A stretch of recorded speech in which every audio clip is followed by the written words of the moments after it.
आपने भगवान श्री कृष्ण की प्रेम दीवानी तो बहुत देखी होंगी, लेकिन आज हम ऐसी प्रेम दीवानी से आपको मिलाने जा रहे हैं जिसने अपना सारा जीवन, तन, मन, धन सब कुछ श्री कृष्ण को अर्पित करते हुए उन्हीं के साथ जीवन बिताने की ठान ली और फिर श्री कृष्ण के साथ पूरे जोर शोर से रीति रिवाज के साथ बैंड बाजों और नाते रिश्तेदारों के बीच साथ फेरे लेकर शादी रचाई है, जिसे देखने वाले भी इस कृष्ण की प्रेम दीवानी की चर्चाएं दूर दूर तक ही नहीं देश भर में कर रहे हैं कि ये है कलयुग में कृष्ण दीवानी।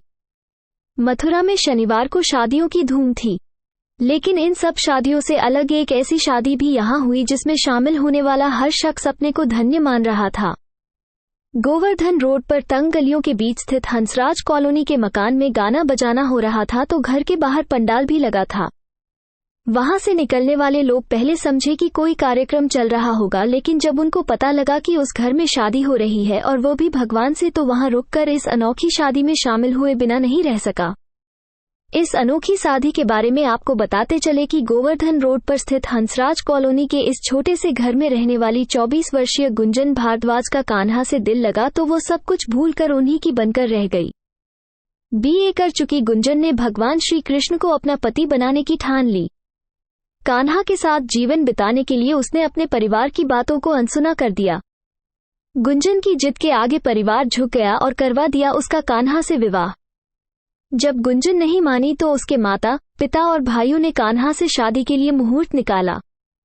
2 मार्च को जब मुहूर्त निकला तो फिर घर में शुरू की गई शादी की तैयारी। सभी तैयारी करने के बाद शनिवार को पहले लग्न हुई, उसके बाद सगाई और फिर निकाली गई कान्हा की भव्य बारात। कॉलोनी की गालियों में से घूमते हुए बारात गुंजन के दरवाजे पर पहुंची, जहां निभाई गई द्वार की रस्म। बारात के दरवाजे पर पहुंचने की रस्म निभाने के बाद बारी आई वरमाला की। दरवाजे पर छोटा सा मंच बनाकर उस पर चौकी रखी गई जिस पर कान्हा की प्रतिमा विराजमान की गई। इसके बाद अपनी सहेलियों के साथ दुल्हन बनी गुंजन मंच के सामने पहुंची, जहां पहले उसने कान्हा को माला डाली और फिर उसके बाद कान्हा के हाथ लगवाकर खुद माला पहनी। इस दौरान वहां मौजूद महिला, पुरुष, बच्चे सभी भगवान राधा कृष्ण के जयकारे लगाने लगे। लेकिन आज के दौर में भी इस तरह की भक्ति और श्रद्धा को लेकर लोग आश्चर्य करते हुए दिखाई दे रहे हैं कि कृष्ण की दीवानी है ये उनसे शादी करके जीवन भर के लिए उन्हीं की हो गई। गुंजन जी, कैसे मन में आया कि भगवान से शादी करनी है और एक अलग जीवन बसाना है?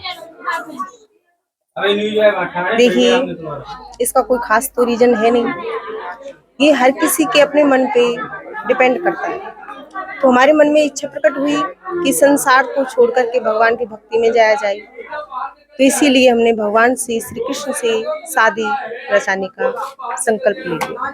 हर किसी लड़की का सपना होता है कि लाइफ पार्टनर हो, जीवन उनके साथ गुजारे हैं, परिवार आगे चले। तो भगवान के साथ में पूरा कब भगवान से भक्ति जोड़ी? क्या भगवान ने ऐसा कुछ स्वप्न दिया कि मुझे आपके साथ रहना है? देखिए, वैसे तो हम बचपन से ही भगवान की भक्ति में जुड़े हुए आ रहे हैं, लेकिन ज्यादा तो इनसे हमारा अत्यधिक लगाव, प्रेम जब से हो गया तब से हमने अपने आप को इस संसार से थोड़ा अलग करना आरंभ कर दिया। जब हम छोटे थे तब से पूजा पाठ में हमारा बहुत ध्यान था, भक्ति की ओर बहुत ज्यादा आकर्षक थे, लेकिन तब से होश संभाला है, तब से केवल भगवान से हमने शादी करने का संकल्प ले लिया। केवल यही सपना देखा है कि हमें पति रूप में श्री कन्हैया ही, कृष्ण ही है। आज पूरी रस्में निभाई गई हैं शादी की, जिस तरह से होती हैं, किस तरह से फील कर रही हैं आप? जी, हम बहुत अच्छा फील कर रहे हैं, बहुत आनंद आ रहा है।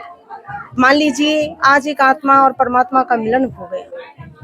हमें इस चीज का बिल्कुल भी दुख नहीं है कि आज हमारी शादी किसी लड़के से नहीं हुई। विद्या भारती द्वारा संचालित परमेश्वरी देवी धानुका सरस्वती विद्या मंदिर सीनियर सेकेंडरी स्कूल, आवासीय, गौशाला नगर, वृंदावन। अनुभवी शिक्षकों द्वारा शिक्षण कार्य। CBSE से मान्यता प्राप्त हिंदी अंग्रेजी माध्यमिक स्कूल। खेलकूद की विशेष व्यवस्थाएं। छात्रों के लिए वाहन सुविधा भी उपलब्ध और विद्यार्थियों के लिए छात्रावास की सुविधा भी उपलब्ध है। तो आज ही प्रवेश ले। सत्र 2024 और 25 के एडमिशन फॉर्म विद्यालय के कार्यालय से प्राप्त हो सकेंगे। कक्षा 6 से लेकर 9 तक की प्रवेश परीक्षा 10 मार्च को संपन्न होगी और कक्षा 11 की प्रवेश परीक्षा 31 मार्च को होगी। तो देर ना करें, जल्द ही विद्यालय के कार्यालय से एडमिशन फॉर्म प्राप्त करें।